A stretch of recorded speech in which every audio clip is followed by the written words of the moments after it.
et plus précisément intitulé « Raconter, c'est résister ». Alors, nous allons accueillir deux auteurs qui sont réunis par le roman noir, mais aussi par l'engagement dans les questions sociales et politiques. Dominique Manotti a fait sienne cette phrase de Sepúlveda, raconter, c'est résister, que nous avons retenu donc pour donner le ton et le nom de cette rencontre. Nous allons voir ce que cette phrase recouvre également pour Marin Ledin, s'ils en ont la même vision l'un et l'autre. Et tout d'abord, nous poser les questions de que raconter, comment, quand.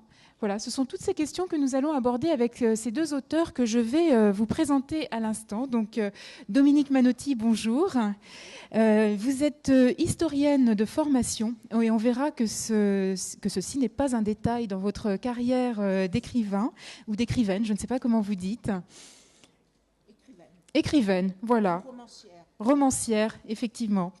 Vous avez enseigné l'histoire économique à l'université et vous avez surtout, vous insistez souvent sur ce point, eu une intense activité de militante, notamment pour l'indépendance de l'Algérie.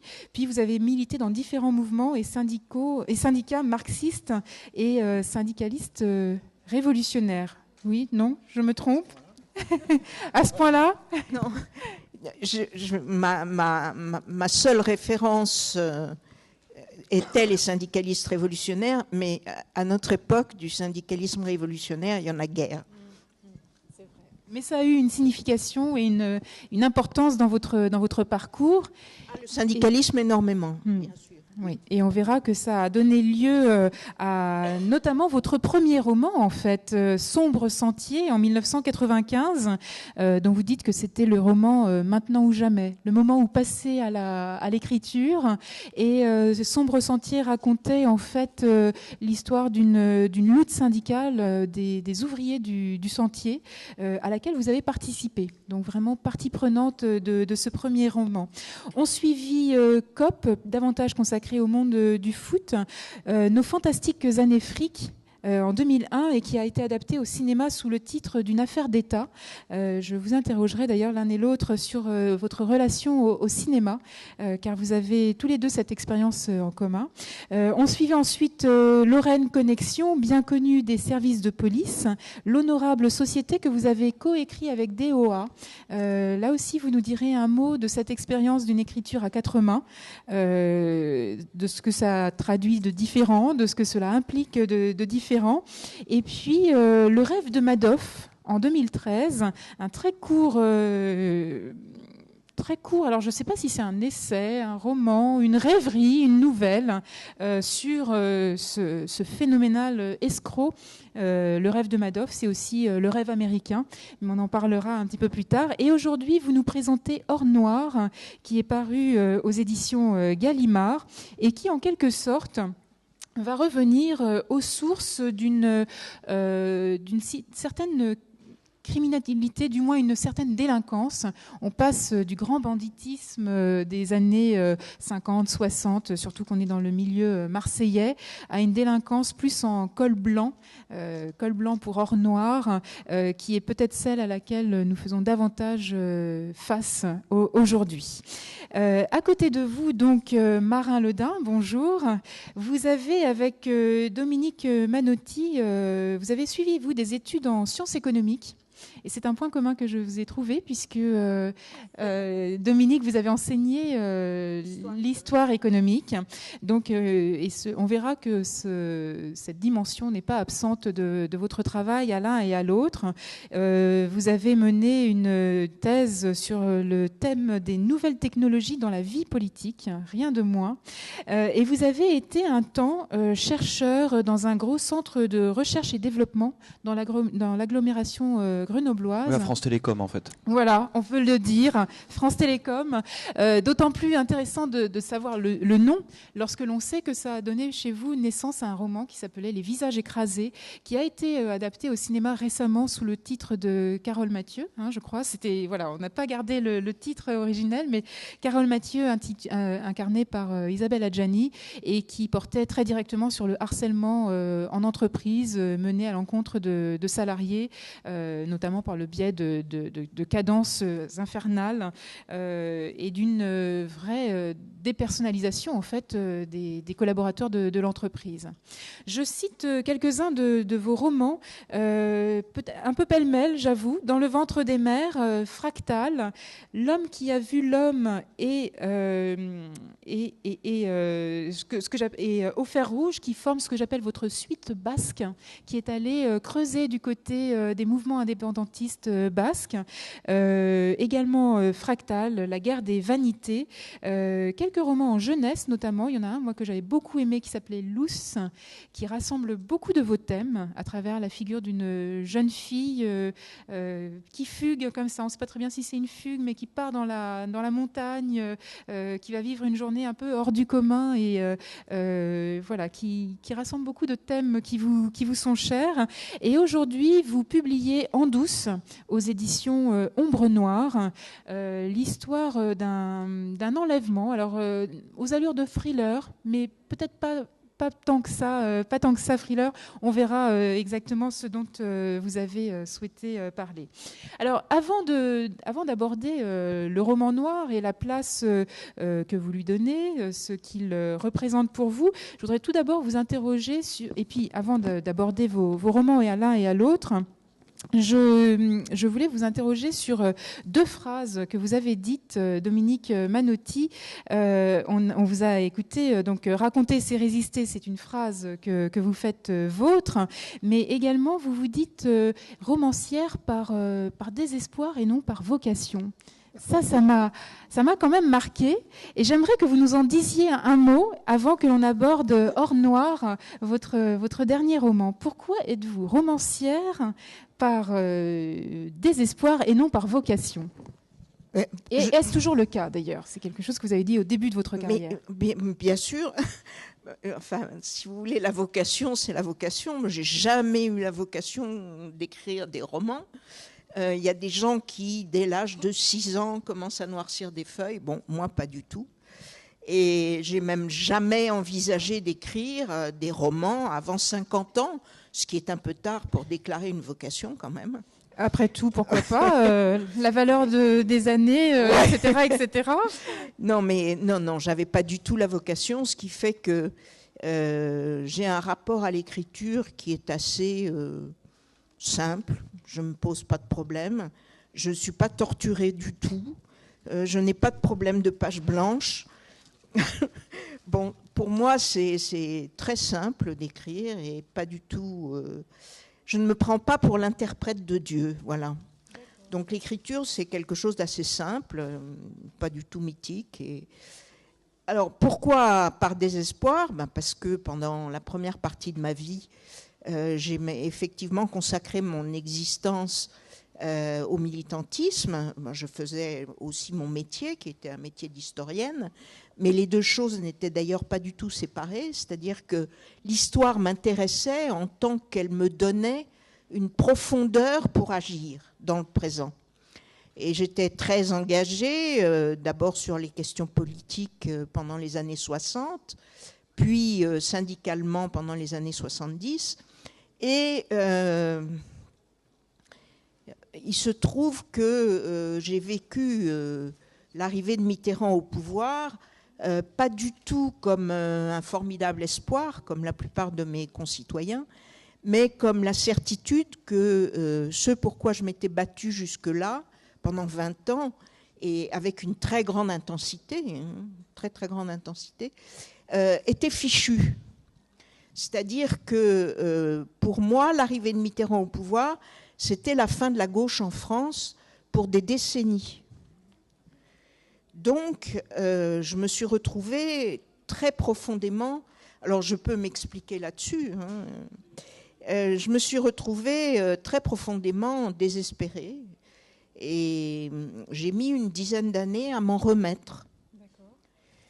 Et puis, pendant cette dizaine d'années, j'ai lu beaucoup, j'ai retrouvé la littérature que j'avais abandonnée pendant 20 ans parce que je n'avais pas le temps et la disponibilité d'esprit pour lire de la littérature.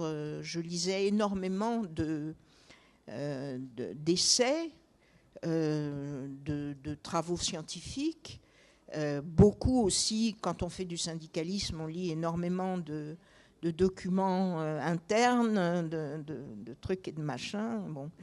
Et j'ai redécouvert pendant ces 10 ans de désespoir, j'ai redécouvert la littérature. Et je me suis de nouveau petit à petit repassionnée pour la littérature. Et je dois dire que c'est un livre qui m'a décidé à écrire, c'est L.A. Confidential de Ellroy. À la fin de la lecture de ce livre, que j'ai lu absolument par hasard, parce que mon libraire m'avait dit que c'était un livre que j'allais aimer, donc je l'avais acheté, mais je ne connaissais pas du tout Ellroy. Et j'ai pris ce livre vraiment comme un coup de poing à l'estomac. C'est-à-dire, je l'ai trouvé extraordinairement fort. J'ai eu le sentiment, en finissant de lire ce livre, d'avoir vécu tout ce qu'il racontait. Je ne sais pas si c'est clair comme expression. Alors, qu'aviez-vous vécu J'avais vécu Los Angeles. Qu'est-ce qui résonnait? Oui. J'avais vécu Los Angeles. J'avais vécu... ça résonnait aussi beaucoup avec mon expérience de syndicaliste. Par exemple, dans le Sentier, j'avais vécu comment on va dire, la façon dont les flics gèrent un quartier comme le Sentier. C'est-à-dire que la totalité des travailleurs du Sentier étaient des clandestins, mais clandestins, ça n'a pas de sens. Tout le monde savait qu'ils étaient là. Et tout le monde savait qu'ils travaillaient au noir. Et tout le monde savait où étaient les ateliers. Il y en avait 1 millier dans le Sentier. Vous pensez bien que ça ne peut pas passer inaperçu. Et il y avait un rapport très complexe et passionnant entre, par exemple, les commissariats du coin et les ateliers. La confection parisienne, c'était une branche absolument fondamentale pour l'économie parisienne et même un peu plus largement pour l'économie française. Le prêt-à-porter de luxe, si vous voulez, c'est quand même très important. Et il n'était pas question de mettre fin à cette clandestinité. Donc c'était des rapports extraordinairement ambigus et qui faisaient voir la réalité du monde dans lequel on vivait sous des angles très différents de ce qu'on voit d'habitude, c'est-à-dire d'un côté il y a le légal et de l'autre côté il y a l'illégal. Pas du tout, les deux vivent ensemble et le légal gère l'illégal. Et l'illégal déteint sur le légal. Bon, et ça, c'était passionnant. Quand il y avait, par exemple, des envois de paquets importants et qu'il fallait faire appel à une main-d'œuvre supplémentaire, c'était les femmes de flics qui venaient faire les paquets. D'accord. Oui, mais donc, non, ça vivait ensemble. Ah oui, non, mais à ce point, c'est quand même assez, voilà. Assez fort. Et tout cela, je l'ai retrouvé dans le Los Angeles d'Ellroy, avec un personnage absolument extraordinaire qui est Dudley Smith, ce flic qui gère justement Los Angeles et qu'il gère à travers des méthodes qui sont les siennes. Bon, et je me suis dit, et je l'ai vécu vraiment fort, quoi. Et je me suis dit, si on peut arriver à faire quelque chose, enfin à écrire quelque chose qui touche autant les gens, ça vaut le coup d'essayer. Et j'ai commencé à écrire de la fiction en utilisant évidemment le souvenir de ce combat auquel j'avais participé dans les années en 80 et qui était dans le Sentier, qui était tellement fascinant pour moi que si je commençais à faire un roman, je ne pouvais faire que celui-là au départ. Voilà, donc, et petit à petit, c'est vrai que fondamentalement, mon désespoir n'a pas changé, parce que je vois petit à petit s'installer la situation que je redoutais, c'est-à-dire que je pense que je ne me suis pas tellement trompée, bon. Mais écrire me permet quand même de vivre de façon moins désespérée. Voilà. D'accord. Eh bien, j'imagine que tout cela résonne aussi pour vous, Marin. Et est-ce que ces 2 phrases, en fait, raconter, c'est résister et être possiblement écrivain par désespoir plus que par vocation, vous touche, vous concerne également? Alors c'est terrible parce qu'à chaque fois que je suis avec Dominique Manotti en débat, c'est un peu comme dans mon sketch de Coluche, il y en a un qui coupe les oignons, l'autre qui pleure. Je me retrouve totalement à chaque fois, je ne vais faire que répéter ce qu'elle a dit. À un détail près, c'est que donc oui, je me retrouve complètement dans ces phrases-là. À un détail près, c'est que moi je suis né en 75, l'année de la création de Microsoft, l'année du premier G. Alors je sais pas quel numéro c'était à l'époque, ils étaient combien, 6, 7, à Rambouillet sous Valéry Giscard d'Estaing. J'ai commencé à travailler et à militer et à être engagé politiquement quand j'ai eu 18 ans, donc au début des années 90, à peu près au moment où toi tu écris ton premier roman Par désespoir. Moi j'y crois encore et donc voilà, je fais 10 ans d'études, je fais 10 ans d'études et un peu moins de salariat à France Télécom et j'en arrive au même constat et je publie. Alors mon premier roman je le compte pas parce que ça s'est pas fait là et pareil c'est un roman. Donc je publie mon premier roman qui s'appelle Marketing Viral et mon éditeur, un des éditeurs qui voulait publier ce premier roman, finalement je l'ai pas fait avec lui, c'est le tien aujourd'hui, Aurélien Masson, et il m'offre un livre de David Piss qui s'appelle GB84 et qui me fait le même effet que toi, LA Confidential, LA Confidential, donc de David Piss, GB84, qui raconte ce que quelque part on était en train de vivre à ce moment-là en France. Alors sous l'ère pré-Sarkozy ou presque déjà Sarkozy, il était peut-être ministre de l'Intérieur à ce moment-là. Oui, il était déjà d'ailleurs. Où il y a, donc le GB84, c'est l'histoire de la grève des mineurs en 84-85 et la répression thatchérienne, etc. Bon voilà, c'est un roman absolument éblouissant d'un point de vue littéraire, mais aussi d'un point de vue historique. Enfin bon voilà, je le recommande vivement. J'en arrive au même constat que toi un peu plus tard, donc en me disant que la lutte collective, on la perd. Je l'ai perdue, y compris dans ma chair individuellement, parce que j'ai quitté l'entreprise en très mauvais état, esquinté, on va dire, par la violence au travail et les méthodes de management qui étaient en place à France Télécom et qui sont toujours d'ailleurs en place à France Télécom, mais pas que. Et donc comme issue possible la résistance par l'écriture en me disant voilà, j'ai écrit un premier roman qui est une espèce de thriller, etc.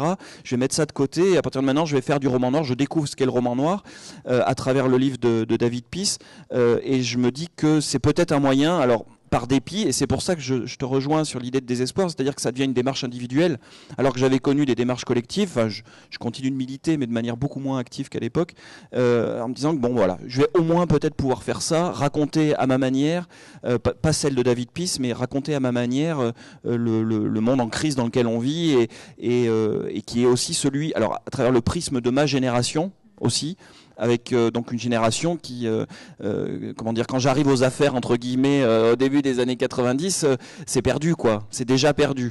Et moi, il m'a fallu 10 ans, 10-15 ans de militantisme pour le comprendre. Il a fallu que je me forme. J'étais pas formé politiquement. Je suis le reflet de ma génération aussi, hein, une génération qui est certainement beaucoup moins politisée que la précédente, mais il y a des raisons à ça aussi. Et donc il faut que je synthétise tout ça, que je le comprenne, et voilà. Et l'écriture devient à un moment le moyen d'exprimer aussi tout ça.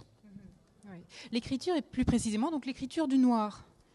Pourquoi est-ce que c'est le noir en particulier, cette tradition du noir pourquoi est-ce qu'on n'est pas dans du roman psychologique, par exemple, enfin, que ce soit, par exemple, explorer la violence au travail, elle pouvait aussi passer par...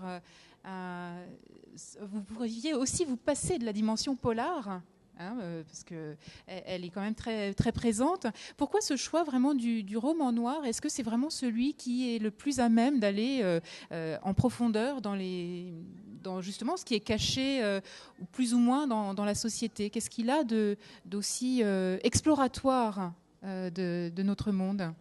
J'ai pas de réponse très intellectuelle là-dessus. Simplement, pour moi, c'est une évidence qu'aujourd'hui, il y a une littérature qui porte un regard acéré, un regard social, un regard de critique sociale sur le monde, et c'est le roman noir, et j'en vois pas d'autres. Et comment dire j'ai été baigné quand j'étais militant dans toute une littérature plutôt spécialisée, des papiers, des canards, des machins également qui circulaient, etc. Et quand tout ça, je me suis moins investi là-dedans, je me suis senti complètement orphelin, c'est-à-dire qu'il n'y avait plus rien. Si je voulais lire de la littérature sociale, de la littérature engagée qui me parlait, je suis retombé au 19e sur les classiques du roman social, tout un tas de livres comme ça, mais je ne les trouvais après que dans le roman noir. C'est-à-dire que c'est à travers des romans comme ceux de David Peace par exemple, ou ceux de Dominique Manotti que j'ai découvert aussi à ce moment-là, et d'autres, j'ai trouvé une parfaite synthèse de ce que je ne trouve pas dans les médias, parce qu'il n'y a pas de place dans les médias pour l'autre histoire, ou pour l'histoire, la vraie histoire, quoi, pas l'histoire officielle, l'histoire des perdants. Et ce qui me plaît moi dans le roman noir, c'est que c'est précisément ça, c'est-à-dire que c'est l'histoire des vaincus, c'est l'histoire des perdants, c'est l'histoire qui est gommée en permanence, qui est effacée en permanence, et par tout un tas de phénomènes aujourd'hui, on ne le retrouve nulle part, voilà, à part dans le roman noir, il me semble. Voilà, je dis pas qu'il n'y a pas de ci, de là, des ersatz. Par exemple, sur les questions du travail, il y a énormément de documentaires très pertinents, très bien construits qui sont faits, mais ce sont des exceptions, vraiment, il y en a pas tant que ça. En littérature, voilà, pour moi, il y a le roman noir. Il y avait, quand j'étais ado, j'étais un gros lecteur de science-fiction, et notamment de cyberpunk, donc on va dire qu'est le pendant à la science-fiction du roman noir, au polar en général. Mais aujourd'hui, la science-fiction, en tout cas en France, se produit peu, elle a peu d'espace, elle a très peu de lecteurs. Malheureusement, on édite de moins en moins d'auteurs de science-fiction. Donc il y a le roman noir. Enfin voilà, la question et la réponse est simple, il y a que ce genre-là, j'en vois pas d'autres. Oui. Est-ce qu'on écrit autre chose? Ah, je ne sais pas. Non. Il s'écrit d'autres romans. Non, moi, bon, bien sûr, tout ça, je suis d'accord avec toi. Donc là, c'est vous qui pleurez, c'est lui qui vient d'éplucher, c'est vous qui pleurez. Et si vous voulez, moi, ce qui me fascine, et ça depuis très longtemps, en fait, je vais vous dire, depuis la fin de la guerre d'Algérie, qui est le moment où j'ai commencé effectivement à réfléchir et à m'impliquer, il y avait un discours. Ce discours, c'était notre action civilisatrice en Algérie. L'Algérie, c'est la France, notre mission civilisatrice. La France, grande puissance mondiale, avec la défense des droits de l'homme, enfin bon, la grande nation, la Révolution française, etc. Et puis, il y avait la réalité. La réalité, quand je suis entrée en fac en 60, quand je suis entrée en fac dans le 5e arrondissement, quand on passait devant le commissariat, on entendait les cris des torturés. C'est choquant quand on a 17 ans. Et puis, on trouvait dans les librairies, si on voulait chercher, et si on entrait en amitié avec les libraires qui cachaient ces livres qui étaient interdits, parce qu'à l'époque, tous les livres sur la torture étaient interdits. Tout livre qui parlait de la guerre d'Algérie était interdit. On ne faisait pas la guerre en Algérie. On parlait des événements en Algérie et on était des forces de maintien de l'ordre. Mais il n'y avait pas de guerre. Il y a eu 30 000 morts dans le contingent français, des centaines de milliers chez les Algériens, mais ce n'était pas la guerre. Et le choc, quand on a 17 ou 18 ans, entre tout ce à quoi on croit, on vous dit la patrie des droits de l'homme. Moi, j'y croyais. En plus, j'avais lu Alexandre Dumas, j'avais lu les grands auteurs du 19e. Bon, tout ça, moi, j'étais parfaitement dans le bain. Et le 17 octobre à Paris, où les Algériens se font massacrer devant nous, hein, il y a eu 200 ou 300 morts devant nous. Je veux dire, on était sur les grands boulevards, on voyait les gens se faire massacrer. Sur les grands boulevards, il y a des flaques de sang. Bon, et dans les commissariats du 18e arrondissement et du 5e arrondissement de Paris, quand on passait devant, on entendait gueuler. Parce que les gens qu'on torture crient bêtement. Bon. Alors, si vous voulez, là, il y a tout d'un coup un mécanisme qui se met en route. On se dit, on nous raconte des blagues. On nous raconte un espèce de roman doré. Mais moi, je ne vais pas y croire. Je ne peux pas y croire. Je suis jeune, j'ai un idéal, je ne peux pas y croire. Et je pense que la rupture, elle se fait à ce moment-là.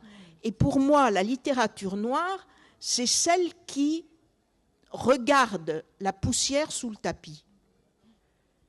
C'est celle qui refuse de croire à ce qu'on raconte. Je prends un exemple qui vient d'arriver. L'histoire d'Aulnay et du jeune homme qui s'est fait violer. Il y a un récit là-dessus qui est le flic, il n'a pas fait exprès, il est maladroit. Bon. Donc le procureur dit c'est pas un viol, c'est une violence. Et puis le récit continue.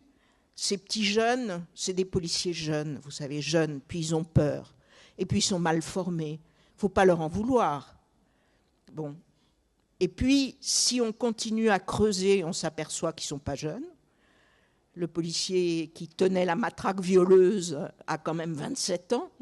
On ne peut pas se considérer comme adolescent jusqu'à 60 berges quand même. Bon. Il a 7 ans de police. La brigade dans laquelle il se trouve est constituée uniquement de volontaires, recrutés sur la base de leur amour pour la bagarre. Il a suivi une formation de 3 semaines supplémentaires à sa formation de policier sur le maniement de la matraque. 3 semaines pour manier une matraque, on doit pouvoir y arriver quand même. Bon. Etc. Ben alors, si la pression continue, le dernier chapitre du récit officiel sera « c'est une brebis galeuse ». Voilà. La police est vraiment bien, très très bien, il n'y a aucun problème, mais c'est une brebis galeuse. Et il se trouve que le commissaire d'Aulnay est aussi une brebis galeuse qui a été condamnée en 2008 à la suite d'une histoire de violence sexuelle. À ce moment-là, il était patron d'une BAC seulement. Alors, brebis galeuse, c'est Sarkozy qui a parlé de lui comme une brebis galeuse. La brebis galeuse est devenue commissaire divisionnaire, en charge du commissariat d'Aulnay. Vous vous rendez compte ? Donc l'histoire, en fait, vous semble déjà bien écrite, en quelque sorte. Mais c'est la nature du roman noir. C'est d'aller contrecarrer le roman noir, il y a un récit officiel et le roman noir en fait un autre. Et le roman noir raconte une réalité oppose une réalité, en fait. Comment ? Oppose une réalité. Oui, beaucoup plus complexe et beaucoup plus dérangeante. Beaucoup plus dérangeante qu'on ne veut pas voir. Et c'est pour ça que raconter, c'est résister. On dit non, c'est pas comme ça, c'est autrement. Et ça, c'est quand même... Enfin, avoir la possibilité, le choix de le faire, c'est formidable. Alors, on raconte pas... Moi ça, après, il y a le goût, si vous voulez, de raconter à travers l'action et pas à travers la psychologie. La psychologie, si vous voulez, moi, j'ai l'impression que la psychologie, c'est la meilleure façon de se mentir. Alors que l'action, quand vous faites quelque chose, eh bien, vous le faites. C'est fait. Ça se voit et ça peut se dire. Donc, quand vous dites « je ne l'ai pas fait exprès », bon... Donc le roman noir avait aussi cette vertu donc avec sa dimension policière, d'action, d'enquête à résoudre, de choses à mener, de rapidité aussi. Votre roman Hors Noir est centré sur 15 jours. D'emblée, vous installez la durée de l'action, c'est 15 jours et pas autrement, parce qu'il y a une enquête de flagrance en fait. Il y a un meurtre qui va passer par... qu'on va essayer de résoudre. Alors, avant de reparler d'Hors Noir, je voulais que Marin Ledin rebondisse sur ce que vous venez de dire par rapport au langage et au discours. Parce que la dimension psychologique est quand même assez présente dans vos romans, du moins me semble-t-il, et en particulier dans le tout dernier, En douce, alors qui lui est, je parlais d'un thriller tout à l'heure, mais qui n'est peut-être pas tant un thriller qu'une exploration de certaines choses que l'on peut intégrer. Alors on va situer juste l'action, on suit un jeune homme, Simon, au début, voilà, il est un 14 juillet quelque part sur la côte basque, c'est bien ça, sur la côte landaise. Sur la côte landaise, pardon, où se déroulent plusieurs de vos romans d'ailleurs. Et puis il est séduit par une jeune femme un peu étrange qui mène la danse au sens propre comme au sens figuré, qui le ramène chez lui. Et cette jeune femme, elle a une particularité physique, il lui manque une jambe. Et alors qu'une belle nuit s'annonçait, elle lui tire dans la jambe à lui aussi. Voilà. On comprend quelque temps après qu'il est lié à la perte de sa jambe, puisque ils ont eu par le passé un accident de voiture. Mais je dirais que ce n'est pas seulement cette dimension du thriller, de la vengeance que l'on pourrait attendre, et qui prend en fait votre lecteur à rebours, qui est la plus importante. Cette jeune femme vit quelque chose de très contemporain, mais dont elle n'a pas conscience, qui est le phénomène du déclassement. Après l'oppression par le travail que vous aviez évoqué dans Les visages écrasés, on a le phénomène de l'exclusion de la normalité. Est-ce que vous pouvez nous préciser un petit peu ce dont il s'agit à travers ce personnage d'Émilie? Et puis on reviendra au langage, parce que c'est quand même la question que je trouve assez centrale dans votre roman. Alors, je me retrouve pas vraiment dans l'aspect psychologique, parce que j'ai essayé, mais peut-être que j'y suis pas arrivé, de ne surtout pas être psychologique autour du personnage d'Émilie. Vous lirez, il est très bien. Et de raconter son histoire justement par des faits. Vraiment par ce qu'elle a vécu, par petites scènes. C'est un roman qui est construit entre le présent, c'est-à-dire le moment où elle tire une balle dans la jambe de cet homme en lui disant à partir de maintenant on est à égalité, on va pouvoir discuter.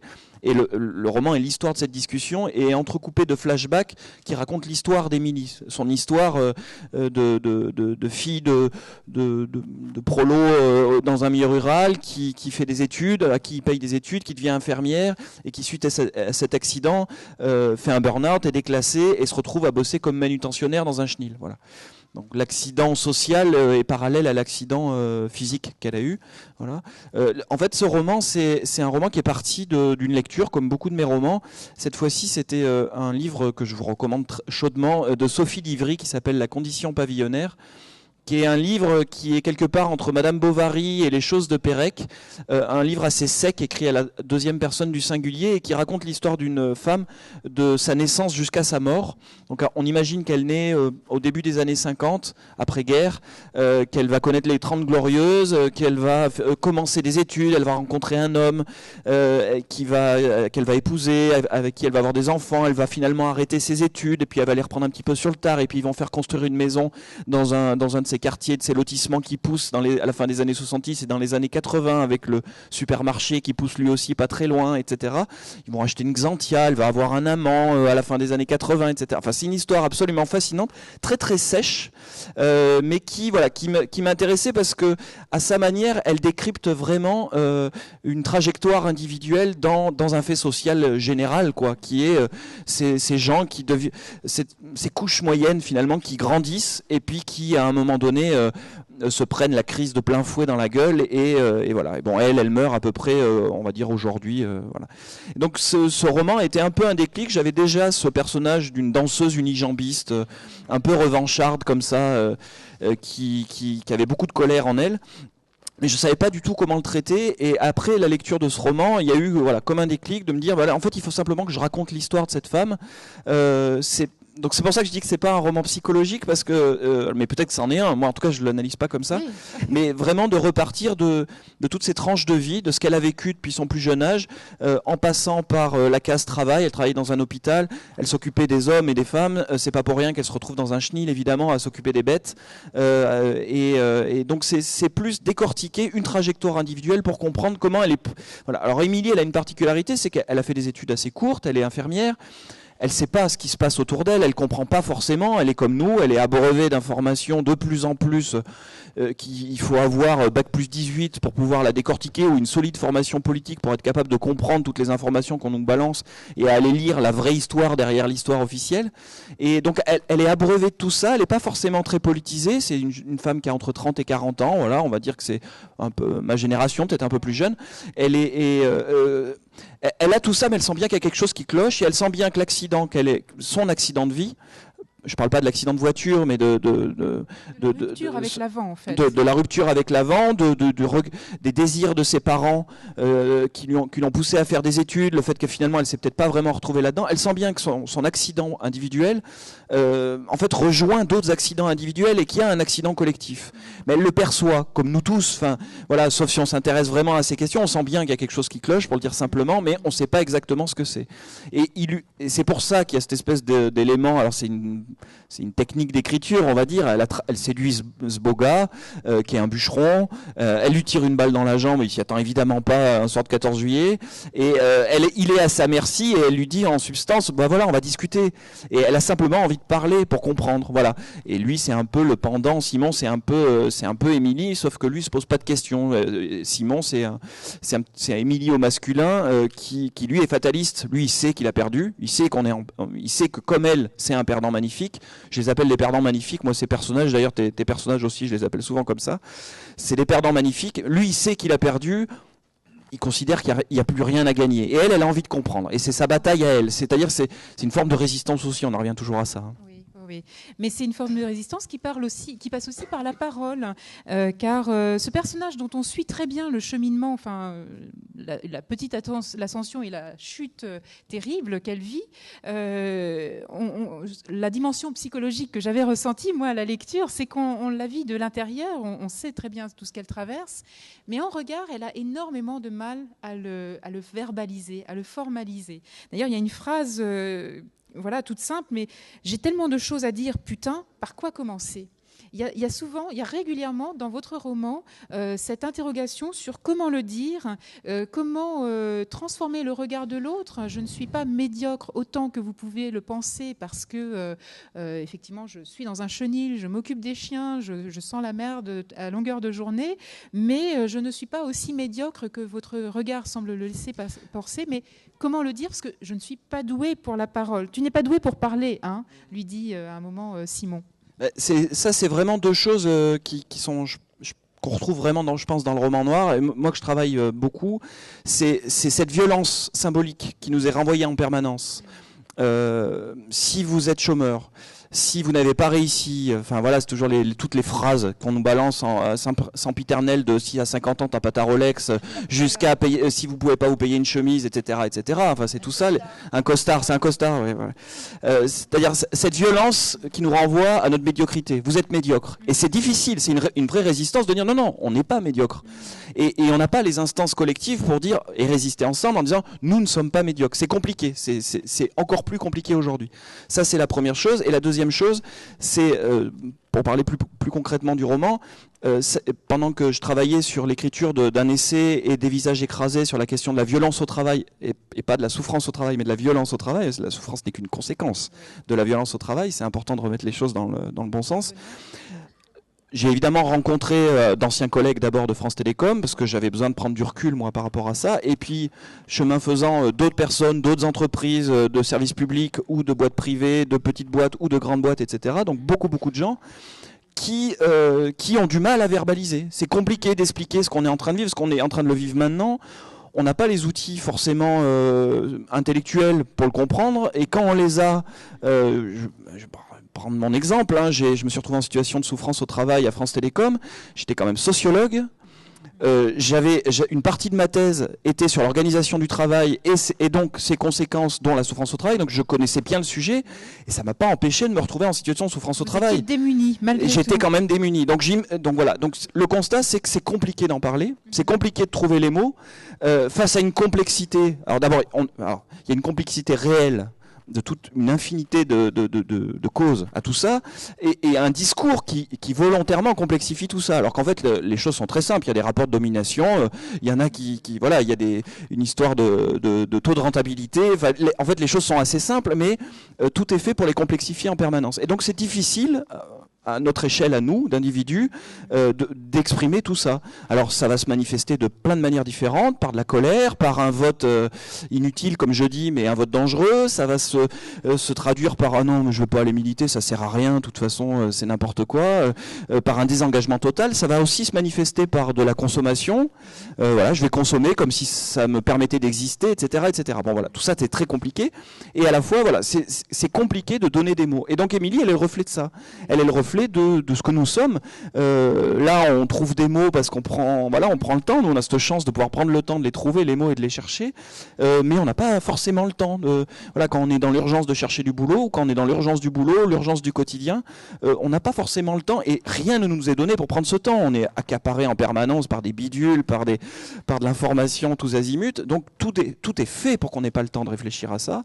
Et Émilie, elle a envie de se poser. Voilà, elle a envie de dire comment je vais arriver à expliquer tout ça. Elle n'y arrive pas forcément d'ailleurs. Hein. C'est compliqué de dire je souffre, je suis mal, mais je sens bien que ça me dépasse et que c'est quelque chose qui nous touche tous. Voilà, ils n'en mourraient pas tous, mais tous étaient frappés comme dans je sais plus, c'est La Fontaine. Les animaux et la peste. Voilà, on n'est pas médiocre, on est le peuple. Voilà, elle dit je suis ressentie comme médiocre. Je vois bien, il y a même un inspecteur qui vient enquêter sur la disparition de Simon, qui la drague en même temps, et puis elle déroule tous les attendus, tous les clichés qu'on met sur les femmes, en particulier les femmes handicapées. Voilà, et donc pour s'en sortir, il faut tirer une balle dans la jambe d'un homme. Oui, elle est un peu excessive, voilà. On est dans le roman noir après.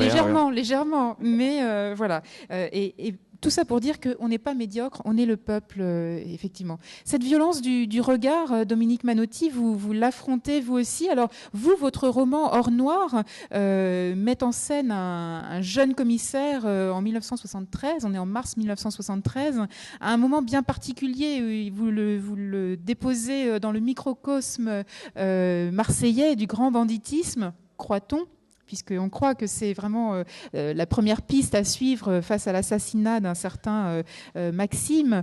Ce commissaire, lui aussi, ce jeune commissaire, il a lui aussi affronté la violence, bien sûr, de par son métier, mais aussi parce que vous l'avez choisi homosexuel. Il a donc quelque chose à cacher. Il a donc lui-même, au sein de la police, une violence à affronter, parce qu'il sait qu'il ne doit absolument pas divulguer ce qui est encore un secret à l'époque.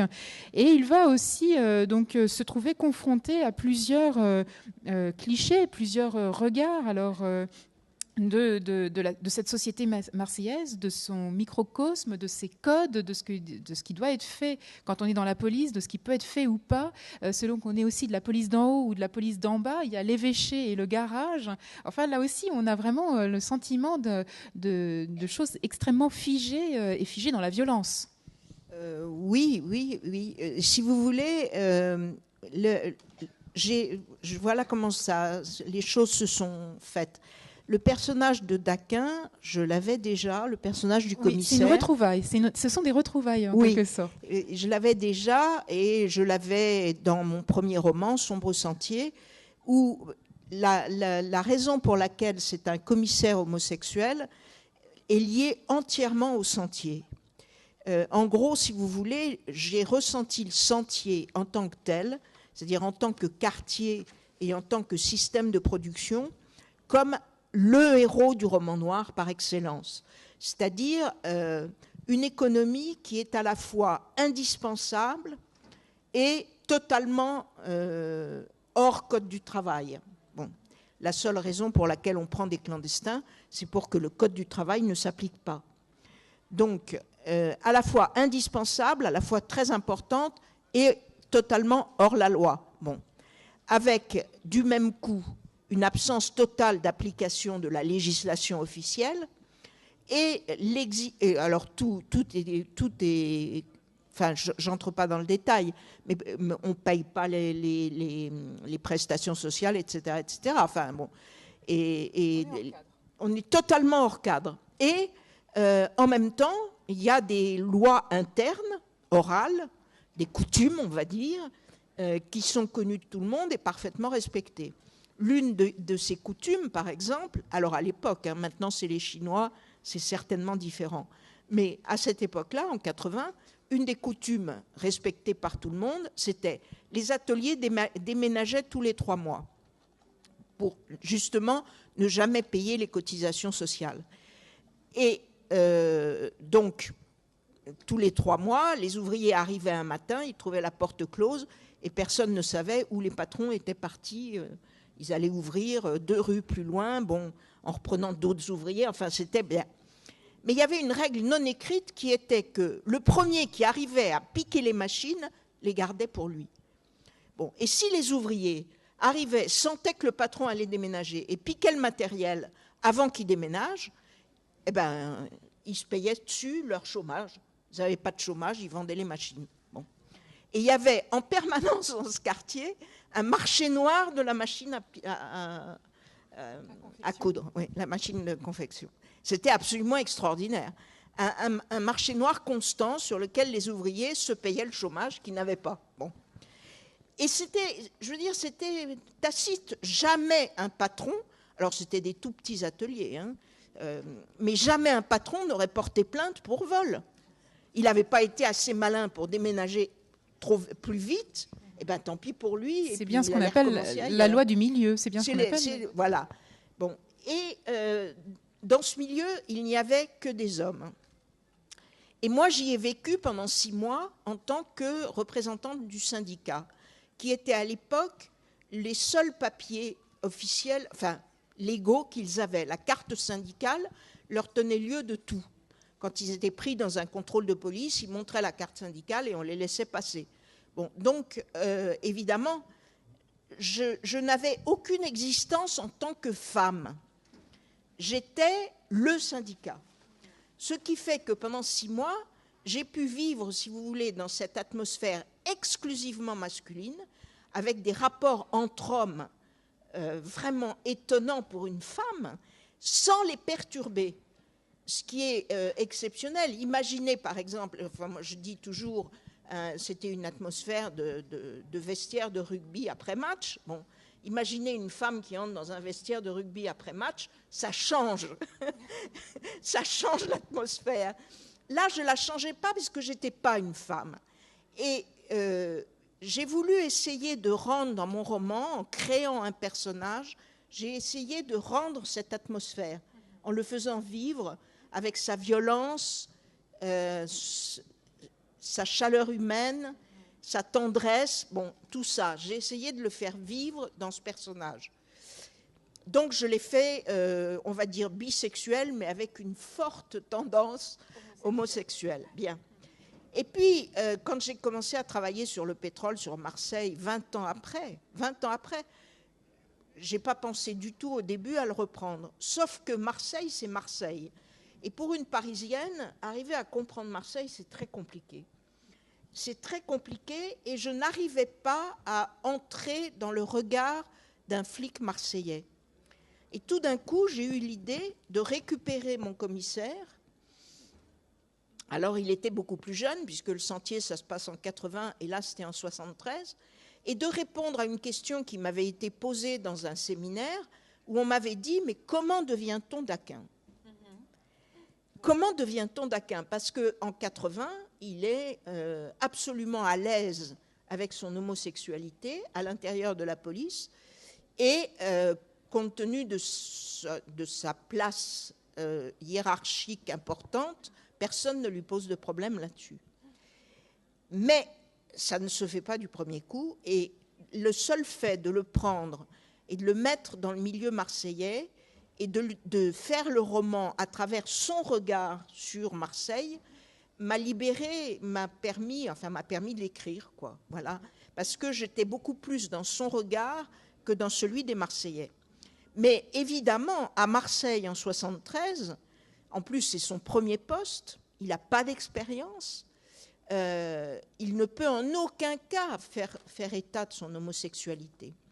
Et bon, dans le roman, j'ai aussi fait un lien très étroit entre l'argent de la French Connection, qui est liquidé à ce moment-là, et le commerce du pétrole. Et j'ai rencontré en juin d'il y a 1 an, d'il y a 2 ans, enfin presque 2 ans, j'ai rencontré, en signant des bouquins, j'ai rencontré un vieux flic marseillais à la retraite, c'était à Annecy, je me souviens, qui m'a dit vous avez eu des tuyaux sur cette histoire de drogue et de pétrole? Je lui ai dit non, j'ai pas eu de tuyaux. J'ai constaté que les deux phénomènes se passaient exactement en même temps et que quand on a dissous, quand on a complètement réglé le problème de la French Connection, on n'a pas retrouvé l'argent du tout. Or, on a quand même 20 ans de trafic de l'héroïne avec les États-Unis sans accident industriel. Il y avait des garanties du côté du SDEC français, il y avait des garanties du côté de la CIA américaine. Il n'y a pas eu de problème du tout avant la fin de la French. Donc ça fait quand même des masses d'argent considérables. Et comme la contrebande du pétrole commence à ce moment-là, j'ai fait le rapport entre les deux. Et que Fos se construit au même moment, j'ai fait le rapport entre les deux. Je lui dis, sincère, je lui dis, non, je n'ai pas eu de tuyau, je l'ai inventé. Je lui explique comment. Et il me dit, on a pensé la même chose que vous. À l'époque, on a planqué pendant 1 an pour trouver le rapport entre la French, en pleine crise, en pleine déliquescence, et le pétrole. Et on n'a rien trouvé. Bon. Et il continue en me disant, mais alors là, il y a un truc pas du tout crédible, là, il faut que je vous le dise. Un flic homosexuel à Marseille en 73, il n'y en avait pas. Bon, alors... Persistance d'un regard, là aussi, quand même. Vous savez qu'on se faisait exclure de la police à l'époque pour homosexualité. Alors, je lui ai dit, pas vraiment courageuse, je lui ai dit, non mais là, vous avez tout à fait raison, mais c'est la liberté de l'écrivain. Bon, il a dit, vu comme ça va. Eh bien, oui, vraiment persistance de certaines idées reçues et de certains regards là aussi, puisque justement, ce Théo d'Aquin, il a vraiment à affronter le secret qu'il doit mettre en place, mais aussi les codes au sein de la police, et tout cela est vraiment très très bien montré dans votre roman Or Noir. Un petit mot, parce que je vois que le temps passe, et c'est justement la question du temps aussi qui m'intéresse. Le temps pour raconter. Dominique Manotti, vous parliez de 10 ans de recul au moins pour absorber votre déception et votre désespoir même, et pour transformer l'essai, si je puis dire, en écriture. Marin Ledin, une écriture peut-être plus immédiate, puisque Les Visages écrasés a presque suivi votre expérience, à quelques années près de 6 ans. Voilà, 6 ans, voilà. 6-10 ans, remarquez, on n'est quand même pas très, très loin. Il faut ce temps de latence pour prendre la mesure, pour arriver à raconter, à transformer encore une fois les choses. Alors, je me pose pas du tout la question comme ça. Simplement, un roman, pour moi, c'est 3 choses. J'enfonce une porte ouverte là. C'est une histoire, des personnages et un style. Donc il y a 3 problématiques à résoudre. Et Les Visages écrasés, c'est un roman que j'avais déjà envie d'écrire. Alors pas du tout sous forme de roman, mais quand je travaillais à France Télécom, j'avais envie d'en parler, mais je ne savais pas comment, donc j'amassais déjà des informations. Ensuite, quand je suis devenu romancier plusieurs années plus tard, après que j'ai eu digéré mon expérience personnelle, j'ai eu envie de l'écrire, et donc tout de suite m'est venu un premier roman avec un personnage de flic qui menait une enquête sur les suicides en entreprise, etc. Problème, un flic avec des compétences en sociologie des organisations qui peut soulever comme ça un peu les subtilités de la violence au travail. Ça commençait à être un petit peu compliqué, même si il y a aussi ces phénomènes évidemment de violence au travail dans la police. On le voit d'ailleurs dans un de tes livres, d'un bien connu des services de police. Et comment Bon, bref, c'était pas le bon personnage, mais c'était la première mouture du roman. Et puis les années passent, et puis il y a un jour, je rencontre une médecin du travail qui, à la fin d'un entretien douloureux, elle était pas très bien. D'ailleurs, elle a démissionné après. Elle travaillait à France Télécom. Elle me dit, il y a des salariés tellement en détresse, des fois, on a envie de les aider à mourir, quoi. Elle parle d'euthanasie.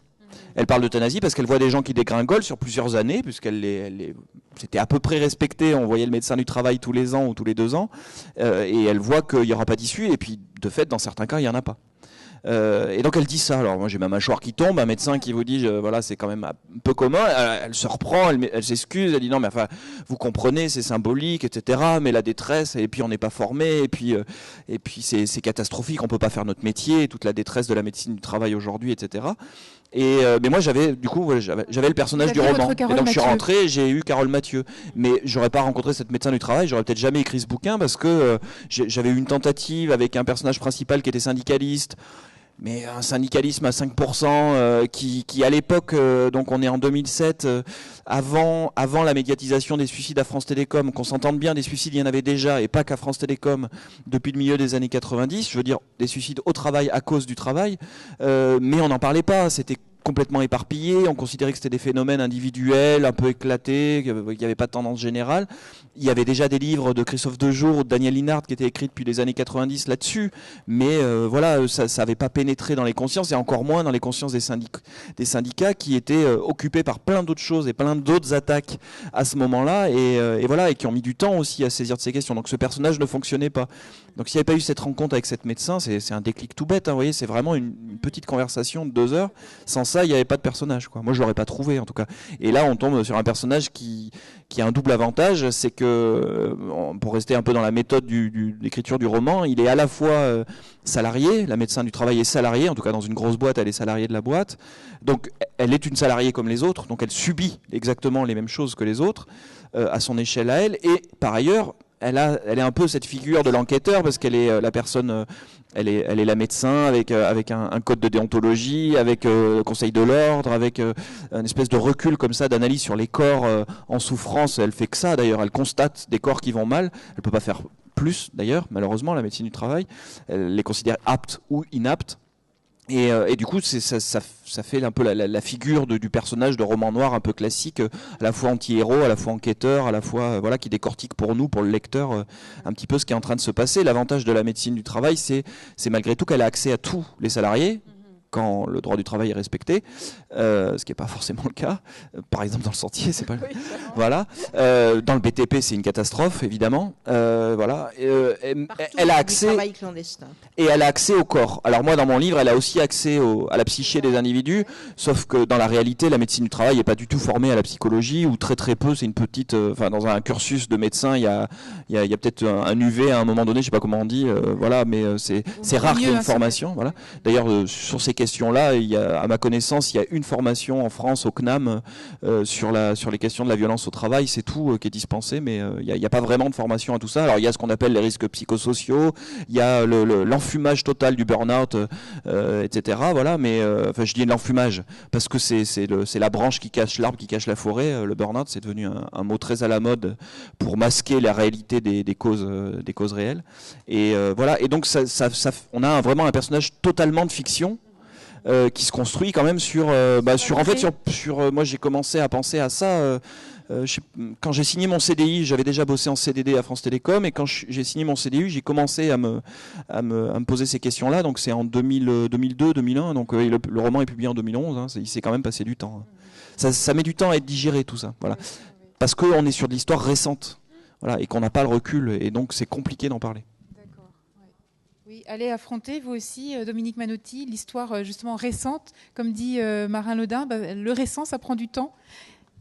Oui, moi je suis d'accord, oui, ça prend du temps, il faut le mûrir, il faut le... Bon, dans Or Noir, par exemple, moi, j'ai tourné autour du pot pendant 6 ans. Alors, j'ai pas fait que ça. J'en ai fait d'autres qui venaient plus facilement. C'était une petite plaisanterie. À chaque fois, je demandais à Dominique, elle me parlait de ce roman qui était en cours. Oui, alors pas tout de suite, parce que je vais en faire un autre entre-temps. Oui, j'ai tourné autour. Le moment où ça s'est débloqué, j'ai fait beaucoup de documentation. Et puis le moment où ça s'est débloqué, c'est effectivement le moment où j'ai ramené Daquin. Et où j'ai trouvé un regard romanesque sur l'histoire que j'arrivais pas du tout à poser. Mais ce que je voulais dire, c'est que le métier de flic est un métier terrible, et qu'il faut quand même savoir ce que l'on ne dit pas, c'est que je pense que c'est une des professions dans laquelle le suicide au travail est la plus importante. Il y a un flic qui se suicide toutes les semaines. Voilà. Ça fait 52 par an. L'année dernière, ils étaient seulement 42.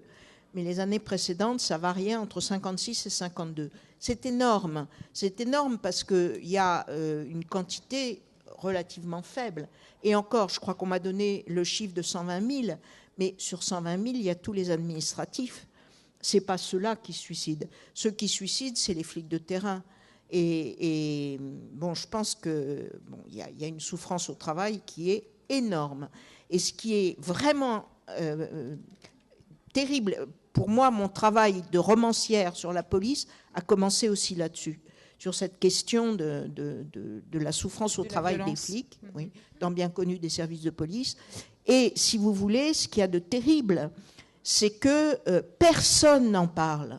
Pas les syndicalistes, pas évidemment l'appareil d'État. On n'a pas le droit d'être faible si on est flic. Et il y a deux phénomènes très lourds, très très lourds, c'est le suicide et l'alcoolisme. Les deux phénomènes sont très liés, évidemment. Et je ne sais pas comment un jour on va arriver à en parler, mais si vous voulez, les syndicats de policiers sont des syndicats qui gèrent les carrières avec l'administration. Point. Eh bien. Et qui couvrent. C'est-à-dire que chaque fois qu'il y a un problème, eh ben, ils sont là pour dire non, il n'y a pas de problème. Non, il n'est pas coupable, il s'est absolument rien passé. Voilà. Les syndicats de policiers ont cette espèce de double rôle, c'est-à-dire maintenir l'omerta et assurer la gestion des carrières. Mais sur le flic au travail, sur la souffrance, sur le caractère terrible du métier, sur l'impossibilité d'avoir une vie à peu près normale autour de ce type de métier, rien, sauf le roman noir. Voilà, sauf le roman noir. Eh bien, écoutez, nous sommes au terme de cette rencontre et qu'elle se termine de cette façon, sauf le roman noir, dit beaucoup de ce que nous avons seulement presque effleuré, parce qu'à vous entendre, on comprend bien qu'il y aurait encore énormément de choses à dire sur ce genre, sur son importance, sur son côté peut-être salutaire également. Merci beaucoup, Marin Ledin. Merci. Dominique Manotti de cet échange.